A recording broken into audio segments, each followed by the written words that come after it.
Assalamualaikum warahmatullahi wabarakatuh. Perkenalkan, nama saya Ahmad Arif Madillah dari Fakultas Keguruan dan Ilmu Pendidikan Universitas Muhammadiyah Profesor Dr. Hamka. Di sini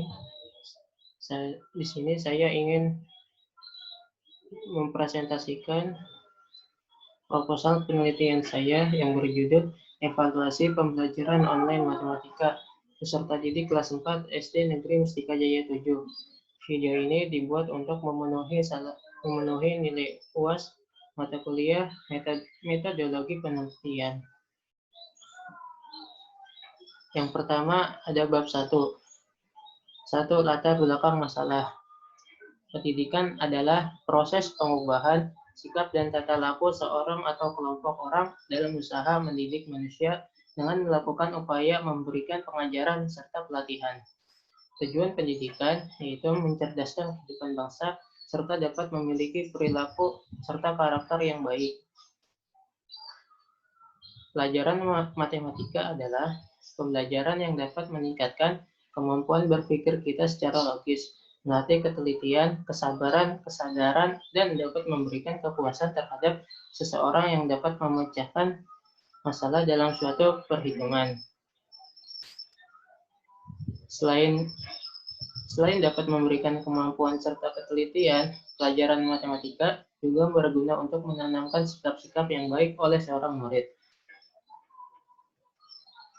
Suatu pembelajaran bisa dikatakan baik jika sudah dilengkapi dengan fasilitas serta kemampuan seorang guru dalam mengajar serta memanfaatkan berbagai kondisi untuk belajar dengan efektif. Dikarenakan adanya COVID-19, maka pembelajaran matematika di sekolah dasar sangat tidak efektif, serta murid-murid pun tidak dapat bertatap muka secara langsung dengan guru maupun teman-temannya di sekolah. Dengan adanya pandemi COVID-19, semua siswa diminta belajar di rumah dengan menggunakan sistem daring atau yang biasa disebut dengan pembelajaran online. Yang menyebabkan banyak siswa dalam pembelajaran matematika sekolah dasar mengeluh karena tidak bisa mengerjakan soal-soal yang telah diberikan oleh guru.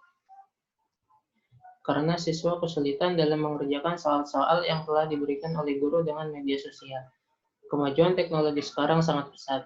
Maka dari itu, untuk mengatasi pembelajaran dengan jarak jauh, dapat menggunakan media sosial online. Karena itu merupakan salah satu cara yang dapat digunakan dalam kondisi saat ini.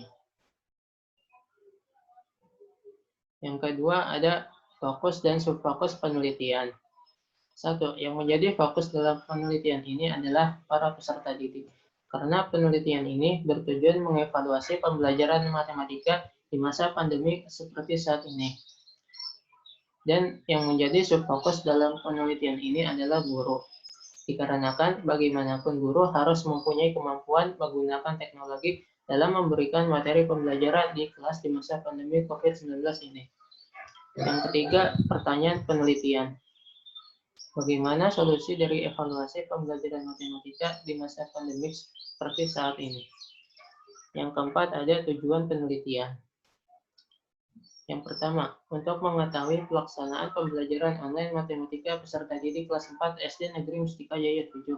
Yang kedua, untuk mengetahui apa saja faktor kemudahan dalam pelaksanaan pembelajaran online matematika peserta didik kelas 4 SD Negeri Mustika Jaya 7. Yang ketiga, untuk mengetahui apa saja faktor kendala dan solusi dalam pelaksanaan pembelajaran online matematika peserta didik kelas 4 SD Negeri Mustika Jaya 7. Yang kelima, ada manfaat penelitian. Manfaat dari penelitian ini adalah menemukan kendala pada pembelajaran matematika di saat masa pandemi seperti saat ini. Lalu selanjutnya bab 2.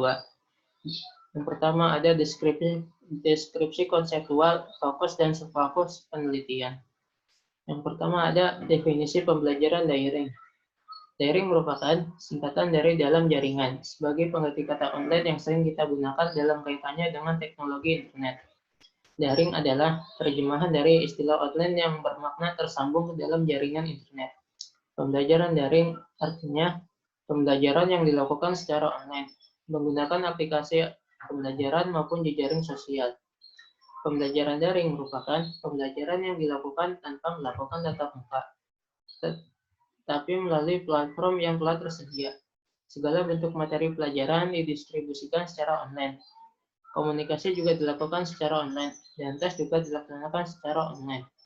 Sistem pembelajaran melalui daring ini dibantu dengan beberapa aplikasi seperti Google Classroom, Google Meet, Edmodo, dan Zoom.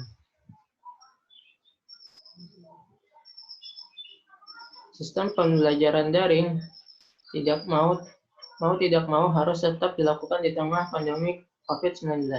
Sebab tidak mungkin peserta didik dibiarkan libur panjang hingga virus corona usai. Dan kita tidak tahu kapan virus corona ini hilang dari permukaan bumi. Dalam proses pembelajaran daring, ada beberapa kesulitan yang dihadapi siswa antara lain. Yang pertama, jaringan internet yang lemot. Sistem pembelajaran daring dan luring dapat berjalan efektif jika jaringan internetnya bagus. Sebaliknya, ketika jaringan internetnya jelek atau buruk, maka secara otomatis proses kegiatan belajar mengajar online pasti terhambat. Yang kedua, kuota internet terbatas. Orang tua yang terkena dampak COVID-19 pasti akan kesulitan untuk membeli kuota internet, terutama orang tua yang secara ekonomi tidak memadai. Hal ini perlu dipikirkan secara matang oleh pihak sekolah dan Kementerian Pendidikan dan Kebudayaan. Kasihan juga orang tua. Mereka sudah terbebani karena di PHK oleh perusahaan, ditimpa lagi oleh beban keharusan membeli kuota internet. Yang ketiga, KBM tidak efektif.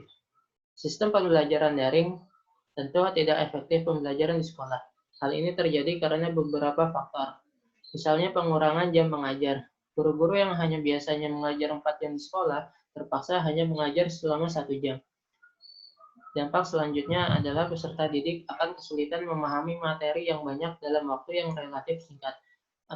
Apalagi berhadapan dengan mata pelajaran program MIPA, matematika, fisika, dan kimia, dan biologi. Keempat, pelajaran ini tentunya membutuhkan waktu cukup lama karena penurunan rumus. Itu artinya waktu 1 jam sangat tidak cukup. Kesulitan di atas harus segera dicarikan solusi agar mutu pendidikan tidak menurun. Berikut ini solusi mungkin dapat diterapkan untuk mengurangi 3 kesulitan di atas. Yang pertama, bantuan pemerintah dan sekolah. Terkaitnya dengan orang tua yang kesulitan mendapatkan kuota internet, saya kira pemerintah perlu hadir dan bahkan memberikan suntikan dana. Maksudnya, pemerintah tidak hanya membuat regulasi dan kebijakan pembelajaran melalui sistem daring dan luring di setiap sekolah. Akan tetapi, pemerintah mau tidak mau harus menyediakan anggaran khusus untuk pembelian kuota internet bagi peserta didik yang orang tuanya tidak mampu.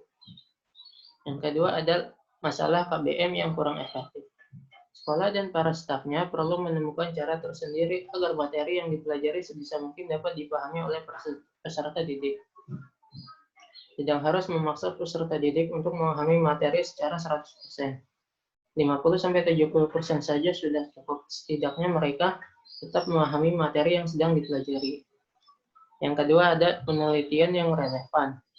Adapun hasil penelitian yang relevan dengan penelitian yang penulis lakukan di SD Negeri Mustika 7 diantaranya, satu, ada penelitian yang dilakukan oleh Saudari Indah Agustina. Judul penelitiannya efektivitas pembelajaran matematika secara daring di era pandemi COVID-19 terhadap kemampuan berpikir kreatif.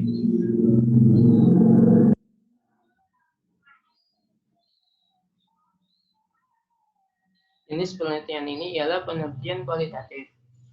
Penelitian ini dilakukan dengan melihat dan menghubungkan ciri khas dan indikator dari kemampuan berpikir kreatif matematika melalui dengan pembelajaran matematika secara online atau daring pada situasi pandemi COVID-19. Dari hasil analisis data dapat disimpulkan bahwa pembelajaran matematika secara daring sangat mempengaruhi kemampuan peserta didik dalam meningkatkan kemampuan berpikir kreatif.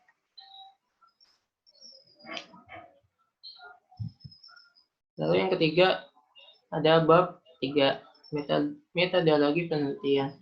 Yang pertama ada alur penelitian. 1.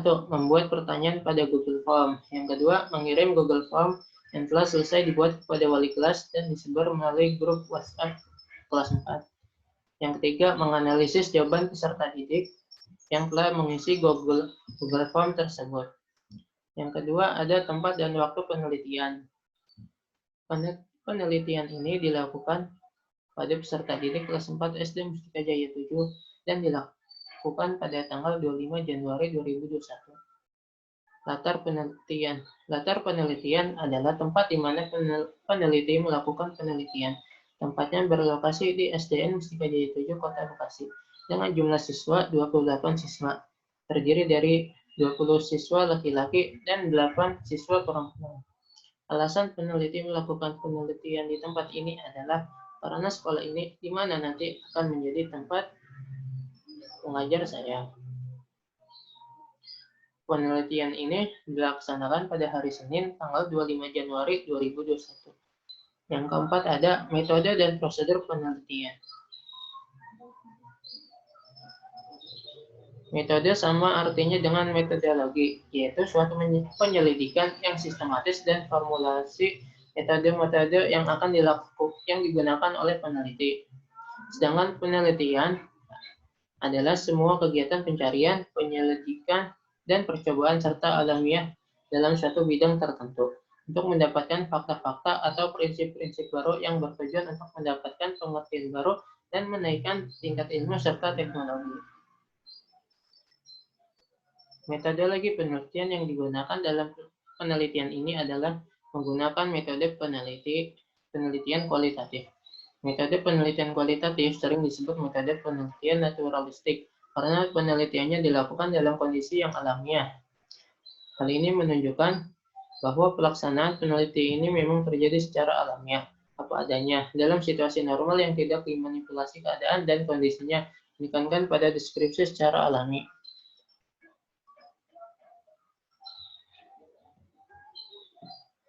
Di dalam pelaksanaan penelitian ini, peneliti menggunakan pendekatan deskriptif kualitatif. Penelitian deskriptif adalah penelitian yang memadu peneliti untuk mengeksplorasi dan memotret situasi sosial secara menyeluruh, luas, dan mendalam. Analisis data dilakukan secara induktif berdasarkan pada data yang diperoleh di lapangan. Yang kelima, ada peran peneliti. Peran peneliti dalam penelitian ini adalah sebagai perencana, pengumpul data, penganalisis, hingga akhirnya sebagai pencetus. Pada penelitian kualitatif menekankan bahwa peneliti sendiri atau dengan bantuan orang lain yang merupakan alat pengumpul data utama. Oleh sebab itu, peneliti merupakan hal kunci untuk melakukan penelitian. Peneliti tidak hanya berperan sebagai pengambil data, pengolah data, dan penemu data hasil penelitian, akan tetapi peneliti juga akan menjadi teman untuk subjek, sehingga hasilnya akan lebih akurat dan valid, karena semakin subjek percaya dengan peneliti tersebut, maka akan memudahkan mereka untuk bercerita jujur dan minimalisir faking. Untuk mendapatkan izin penelitian, peneliti memiliki langkah-langkahnya di bawah ini, yaitu yang pertama meminta izin kepada kepala sekolah bahwa ingin menjadikan sekolahnya sebagai bahan penelitian. Yang kedua, meminta izin kepada guru kelas yang bersangkutan ingin menjadikan peserta didiknya sebagai bahan penelitian. Yang keenam, ada data dan sumber data. Sumber data dalam penelitian ini adalah subjek dari mana dapat diperoleh. Data yang dibutuhkan dalam penelitian ini dapat dikelompokkan menjadi data primer dan data sekunder. Yang pertama ada data primer, yaitu data yang diperoleh langsung dari subjek peneliti dengan menggunakan alat pengukur atau alat pengambilan data langsung pada subjek sebagai sumber informasi yang dicari. Di sini peneliti mendapatkan sumber data langsung dari subjek penelitian, yaitu guru dan peserta didik kelas 4. Guru sebagai sumber informasi yang dicari untuk mendapatkan data bagaimana kemudahan dan kendala pembelajaran online dan pembelajaran matematika peserta didik kelas 4 di SD Negeri Mustika Jaya 7. Yang kedua, data sekunder. Data sekunder yaitu data yang diperoleh dari pihak lain, tidak langsung diperoleh oleh peneliti dari subjek penelitiannya. Data ini berwujud data dokumentasi atau data laporan yang telah tersedia. Adapun data sekunder untuk penelitian ini diambil dari buku penunjang dan data hasil observasi yang berkaitan dengan fokus penelitian. Semua data tersebut diharapkan mampu memberikan deskripsi tentang studi analisis, kemudahan, dan kendala pembelajaran online, pembelajaran matematika. Yang ketujuh ada teknik dan prosedur pengumpulan data. Teknik pengumpulan data adalah teknik pengumpulan yang digunakan dalam penelitian ini. Yang pertama, wawancara. Wawancara digunakan untuk memperoleh informasi dan teknik pengumpulan data yang mempunyai tujuan untuk mendalami suatu kejadian atau kegiatan subjek penelitian. Penelitian ini menggunakan wawancara semi terstruktur, yaitu jenis wawancara yang termasuk dalam kategori in-depth interview, di mana dalam pelaksanaannya lebih bebas bila dibandingkan dengan wawancara terstruktur. Wawancara semi terstruktur yaitu dengan menyiapkan garis besar mengenai hal-hal yang ditanyakan terkait dengan pembelajaran online matematika. Wawancara ini untuk menggali data tentang pelaksanaan evaluasi pembelajaran online matematika peserta didik kelas 4 SD Negeri Mustika Jaya 7.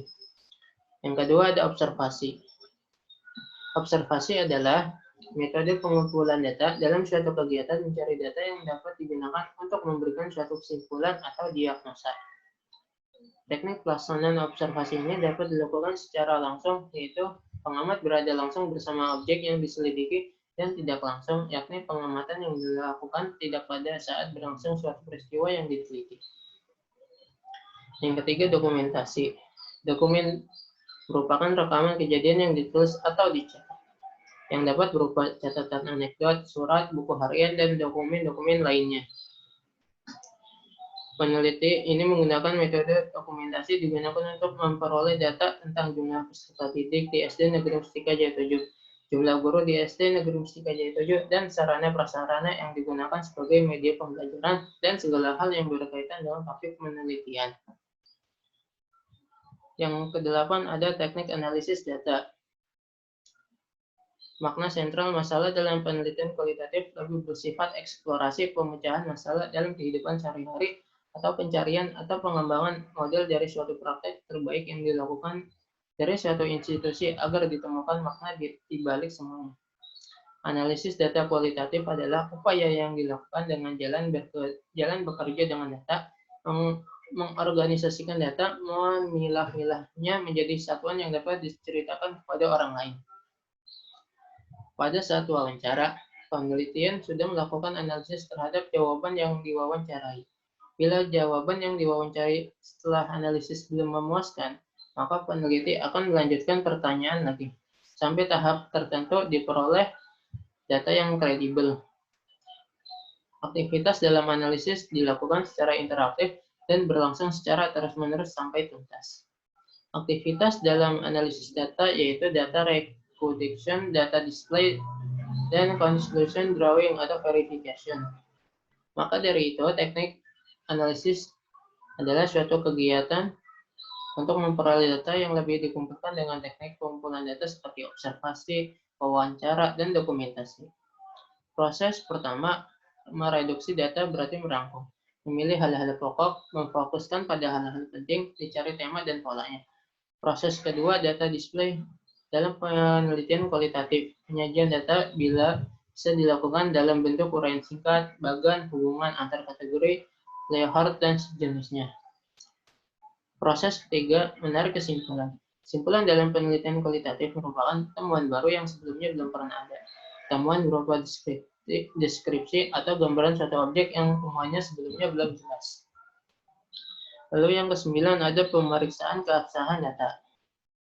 Keabsahan data dalam penelitian ini ditentukan dengan menggunakan kriteria kredibilitas dalam mendapatkan data yang relevan. Maka penelitian akan melakukan pengecekan keabsahan data hasil penelitian dengan cara yang pertama ada perpanjangan pengamatan. Perpanjangan pengamatan oleh peneliti akan memungkinkan peningkatan derajat kepercayaan yang dikumpulkan. Dengan perpanjangan pengamatan ini, peneliti akan mengecek kembali apakah data yang telah diberikan selama ini telah diperiksa kembali pada sumber data asli atau sumber data lain ternyata tidak valid. Maka peneliti melakukan pengamatan lagi yang lebih luas dan mendalam sehingga diperoleh data yang lebih luas dan mendalam sehingga diperoleh data yang pasti kebenarannya. Lalu yang kedua ada ketekunan pengamatan. Meningkatkan ketekunan berarti melakukan pengamatan secara lebih cermat dan berkesinambungan dengan cara tersebut. Maka kepastian data dan urutan sesuai dengan yang direkam secara pasti dan sistematis.